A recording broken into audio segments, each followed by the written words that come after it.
السلام عليكم، ازيكم يا حبايبي؟ عاملين ايه؟ يا رب دايما تكونوا في احسن حال ان شاء الله. النهارده بقى وجبتنا مع بعض سريعه وخفيفه وجميله وريحه وطعم وكل حاجه. بس يا ريت بقى لو عجبتكم الوصفه ما تنسونيش في اللايك والشير والاشتراك في القناه وكومنت حلو زي كده تشجيعي. هنبتدي الاول بسم الله الرحمن الرحيم كده ونصلي على رسول الله عليه الصلاه والسلام. ونبتدي نجهز الخضار بتاعنا. معايا شويه شبت كده وطماطمايه كبيره كده وقرن فلفل حامي حلو كده. ومعايا كمان فصين توم. هنشوف هنعمل الكلام ده كله مع بعض ازاي. قطعت الطماطم كده بطريقه عشوائيه كده وقطعت الخضره بتاعتي برضو وفصين التوم وجبت شفشق الخلاط بتاعي وحطيت فيه المكونات اللي انا قطعتها دي كلها. التوم بقى مع الشبت مع الطماطم مع الفلفل. وطبعا التوابل بتاعتي هوريها لكم دلوقتي. وهمسكها افرمها في الخلاط كده فرمه ايه سريعه كده كده. حطيت دلوقتي الشبت والطماطم والثوم. وحطيت بقى ايه كمون. التوابل بتاعتي عباره عن كمون وفلفل اسود وشويه ملح، ولا اكتر ولا اقل ولا اكتر ولا اقل، كده كويس قوي. وريحه هتبقى جايبه من اخر الدنيا ان شاء الله، هتبقى طعمها حلو جدا وسريعه جدا، مش هتاخد وقت معانا خالص. معايا ليمونتين كده حلوين كده همسكهم اعصرهم في الخلاط بتاعي مع التوابل ومع الخضار بتاعي. الليمون بقى بيدي ايه، بيمنع الزفاره ويدي طعم حلو كده، فيه مزازه حلوه كده. لازم مفيش غنى عنه عن الوصفه بتاعتنا دي، في الوصفه بتاعتنا دي. عصرت الليمونتين كويس جدا كده وهروح بقى اضربهم في الخلاط ونرجع عشان صوت الخلاط ايه ما يزعجكوش. تمام. اللي في الخلاط عملته. وهبتدي اعمل نفس اللي انا عملته. الخضار اللي انا عملته هقطعه كده صحيح واركنه على جنب، بس هزود عليه بس بصلايه. يعني قطعت شبت، قطعت طماطم، قطعت فلفل حامي. هقطع كمان بصلايه كده معاه. وايه ونشوف هنعمل ايه في الكلام ده كله مع بعض. قطعته كده وجبت الطاجن بتاعي او البايركس بتاعي وفرشته في قلبي كده. خدت معلقه من الخليط بقى اللي انا ضربته في الخلاط واحط عليه كده اقلبه كده معلقه معلقتين كده. انا كنت حطيت بس الكاميرا فاصله وزودت قدام الكاميرا. معايا السمك البلطي بقى، ولا تشوي ولا تقلي. هنعمله سنجاري النهارده تحفه يعني ما هنستغنى بقى. لو دقتي السمك البلطي كده سنجاري هتنسي البوري وهتنسي اي حاجه تانية. السمك البلطي بقى على ضمانتي جربيه كده سنجاري وهتلاقيه تحفه ان شاء الله. انا غسلته كويس جدا جدا، وانا من طبيعتي بمسك السمك بتاعي انقعه في الملح والليمون من غير ميه ومن غير حاجه خالص. اسيبه كده حوالي ساعه.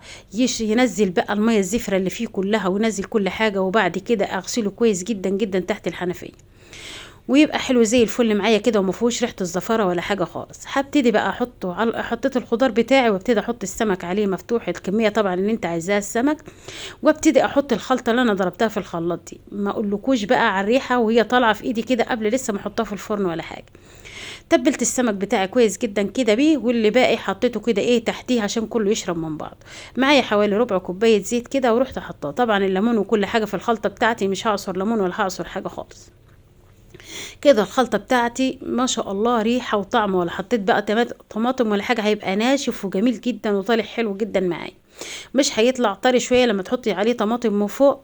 مش بيطلع طري شويه، بس ده هيطلع ناشف بقى وتحفه، احلى من المشوي واحلى من المقلي على ضمانتي.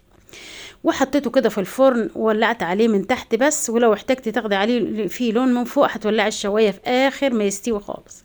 نعمل شويه رز صياديه حلوين كده ما شاء الله، بيبقوا ريحتهم تحفه. هوريكم التكه بتاعتي بقى في الرز بتاعي عشان ازاي يطلع مفرفر كده وجميل ولونه مظبوط جدا وطعمه التست بتاعي عالي جدا. مسكت بصليه كبيره كبيره يعني كويسه كده وحمرتها في الزيت. حطيت الماده الدهنيه. وبعد كده ايه، لو عندك زيت السمك ماشي، ما عندكش يبقى خلاص. حطيته انا في شويه زيت كده وخليته خد لون. دخل في وسط اللون، في نص اللون كده يعني احمر شويه ما احمرش جامد. ورحت حاطه معلقه سكر كبيره كده. طب ليه السكر؟ انت ممكن تستغني عنه عادي جدا، بس السكر بيديني لون حلو جدا لما بيتكرمل، وفي نفس الوقت مع الملح بيديني تيست عالي جدا جدا. بيبقى طعمه كده في الرز مخلي السكر حلو كده، ولا هو مسكر ولا هو حادق، حاجه كده حلوه مقبوله كده. معايا كوبايتين الرز المصري بتاعنا زي ما احنا شايفين، غسلته كويس جدا وصفيته. وهحطه بعد ما البصله احمرت، يعني بعد ما البصله احمرت ووصلت اللون البني، بس ما نغمقهاش قوي عشان ما تمررش معايا الرز. وصلت اللون البني الغامق ده بس مش المحروق. حطيت الرز فيها وهبدأ اشوح الرز فيها كده كتير، هشوح فيه حوالي 10 دقايق. من 10 دقايق لربع ساعة كده، مش هخليه يلون، لا انا هخليه يتغلف بالمادة الدهنية كويس جدا، ولونه يغير حاجة بسيطة كده. شايفين متغلف كله كده. ده بقى سر ان الرز بتاعك يبقى مفرفر، ما يبقاش ماسك في بعضه كده زي المسلوق كده. حطيت ايه؟ حطيت شوية ملح وشوية كمون وشوية فلفل اسود على الرز، وبشوح فيه كويس جدا جدا. التشويحة دي مهمة جدا جدا يا بنات. غالية مية جنبي بقى، ورحت ايه، طبعا عارفين كوباية الرز بتاخد كوبايتين مية، ورحت مزوداه زي ما انتم شايفين معايا كده، ما عبرتيش المية، تغطيه قد عقلة صباع. ولو احتاج بعد كده خليكي في المضمون، لو احتاج مية بعد كده ممكن تزوديه احسن ما يعجن منك. شايفين لون الرز بقى؟ ما اقولكوش بقى على الريحة والطعم بتاعه عامل ازاي. البولة بتاعتي دي صديقتي بقى، دايما بعمل الرز بيها. كبستها كويس جدا جدا وعملتها. شايفين لون الرز طالع مظبوط ازاي؟ هتشوفوا الفرفره بتاعته دلوقتي عامله ازاي، هوريهولكم بالمعلقه. البصل باين، بس لو انت مش عايزاه باين ممكن تبشري البصل، بس انا بحب فيه البصل يبقى باين كده، تحسي بطعمه كده في الرز. شايفين اللون عامل ازاي؟ والفرفره شايفين مفرفر بالحبايه ازاي؟ ليه؟ التشويحه اللي انا شوحتها في الاول دي هي اللي ادتني الفرفره بتاعته دي، والسكر طبعا مع البصل ادوني اللون التحفه ده، جميله جدا. شوف هنا السمك بقى طالع عامل ازاي، ما شاء الله، تحفه. ده شايفين ريحته بقى، ما اقولكوش جايبه من اخر الدنيا. انا سويته من تحت بس، وولعت الفرن يعني من تحت بس، وفي اخر الفيديو وفي اخر السوا بتاعه طفيت عليه من تحت وولعت الشوايه. او ممكن عايزه تولعي ده مع ده زي ما فرنك ودرجه حرارتك انت متعوده عليه، درجه حراره فرنك انت متعوده عليه. والسمك ده بقى حكايه بقى، ولا تقولي لي لا شوي بقى ولا قلي ولا الكلام ده كله. شايفين تحفه. هوريلكوا السوا بتاعه عامل ازاي دلوقتي، وشويه الخلطه اللي تحت دول بقى اقول لك ايه، دمار. بألف هنا وشفا يا رب للي اكلوا، بألف هنا وشفا ان شاء الله للي هيجرب. وعملت جنبهم بقى ايه شويه الرز دول، وعملت جنبهم سلطه طحينه وليمون معصفر وشويه سلطه، وكانت وجبه ولا في الاحلام، خيال كده. زي انتوا بقى بالليمون بتاعي، قرن فلفل، طماطمايه كده عشان طبعا السمك ما عليهوش اي حاجه خالص.